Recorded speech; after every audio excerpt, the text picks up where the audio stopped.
नमस्कार दोस्तों। तो आज मकर संक्रांति है।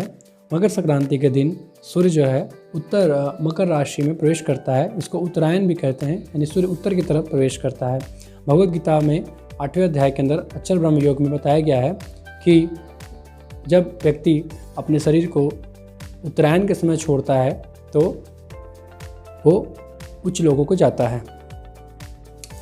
तो आज का दिन ऑस्पिशियस है हमारे लिए, हम सभी भारत के लोगों के लिए ऑस्पिशियस दिन है, क्योंकि आज का दिन जो है वो सूर्य उत्तरायण की तरफ जाता है और जो है इसके बाद से, आज के समय के बाद से धीरे धीरे ठंडा कम हो जाता है।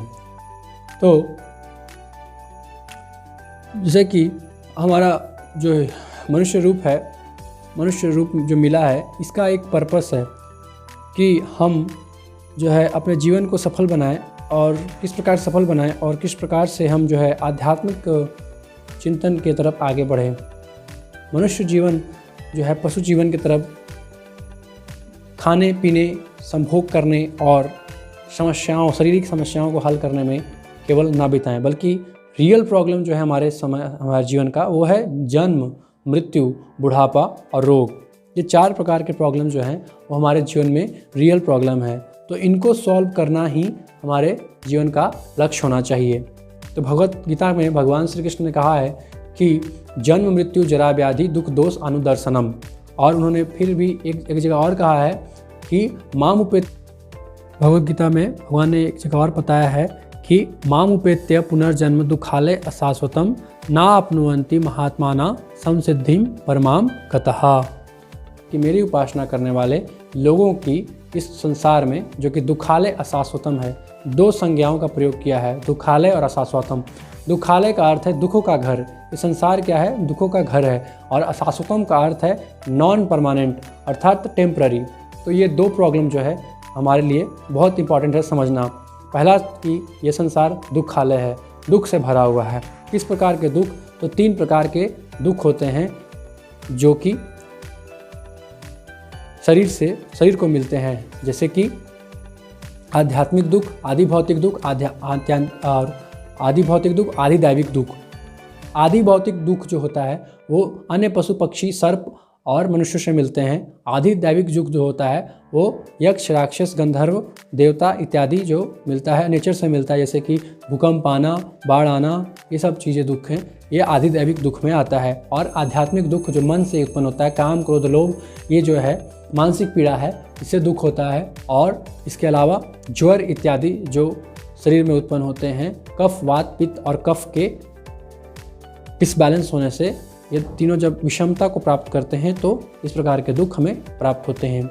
इसके अलावा जो 4 प्रकार के दुख जो सब व्यक्ति को है वो है जन्म, मृत्यु, जरा, व्याधि। तो इसको सॉल्व करना ही हमारे जीवन का लक्ष्य होना चाहिए कि हम इस सब समस्याओं से समाधान कैसे पा सकते हैं।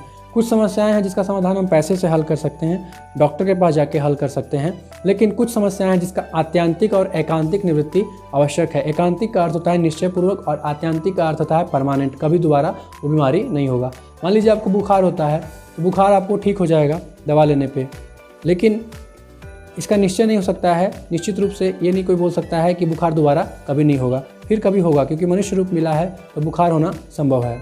इसलिए जो है इसका इस प्रकार से अनेकों समस्याएं हैं जिसका हम निवृत्ति तो कर सकते हैं, लेकिन टेम्पररी कर सकते हैं। और ख़ास के 4 प्रॉब्लम जिसका निवृत्ति जो है हम नहीं कर सकते हैं, वो है जन्म लेना।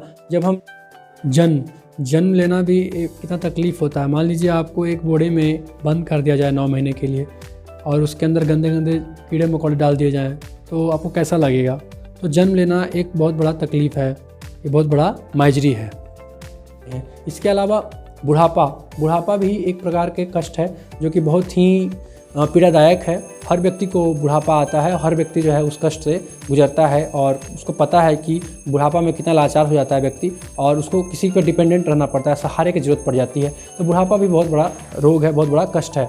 उसके अलावा रोग, हमारे शरीर में हर प्रकार के रोग होते रहते हैं, कभी आँख में, कभी नाक में, कभी कान में, अलग अलग ऑर्गन्स हैं, अलग अलग ऑर्गन्स में हमेशा कोई ना कोई रोग होते हैं। अब देखिए हमारे मेडिकल साइंस में कितने सारे ब्रांचेज हो गए हैं, है ना। तो ये जो है बहुत बड़ा परेशानी है कि हम इस रोग से कैसे निवृत्ति प्राप्त करें। उसके अलावा मृत्यु से सब कोई डरता है, हर कोई नहीं चाहता कि मृत्यु हो। जैसे अभी कोरोना काल चल रहा है, तो कोरोना काल में हर व्यक्ति चाहता है कि मृत्यु ना हो मेरा, लेकिन इसलिए वो डर के मारे घर में रह रहा है, लेकिन फिर भी मृत्यु हो रही है। तो ये अनअवॉइडेबल है। तो ये सब प्रॉब्लम्स जो है ये अनअवॉइडेबल है और इसको हमें फेस करना होता है।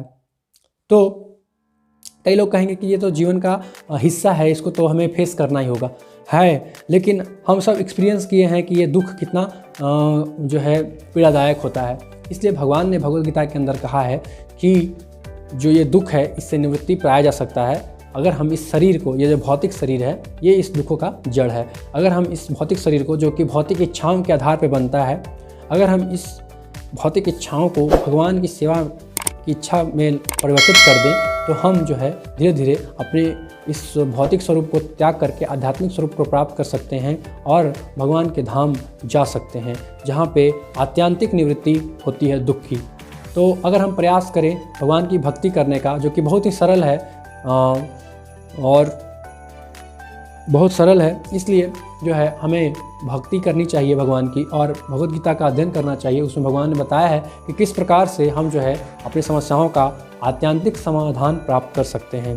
तो इस प्रकार से मैं यही रिक्वेस्ट करूंगा कि आज का ऑस्पिशियस दिन जो है उसको और ऑस्पिशियस बनाने के लिए जो है हम भगवद गीता का अध्ययन करें, माला करें, हरिनाम का कीर्तन करें और हम जो है प्रामाणिक संस्था, यानी कि जो प्रामाणिक ज्ञान देते हैं, ऐसे प्रामाणिक गुरु, ऐसे प्रामाणिक आध्यात्मिक गुरु का खोज करें, या फिर जो है ऐसे प्रामाणिक गुरु के पास जाके हम उनसे जो है जिज्ञासा करें कि हम कैसे इस समस्याओं का समाधान प्राप्त कर सकते हैं।